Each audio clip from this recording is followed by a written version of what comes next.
how to change your notification ringtones on your Facebook account. Today guys, I will show you and share with you how to do this. Just watch this video until the end. So let's start.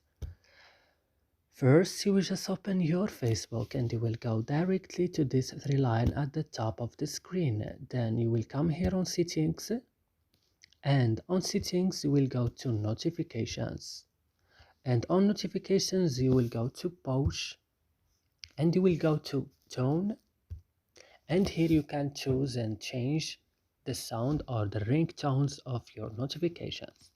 And that's it. I hope this video is useful for you. Do not forget to like and subscribe in our channel, and see you another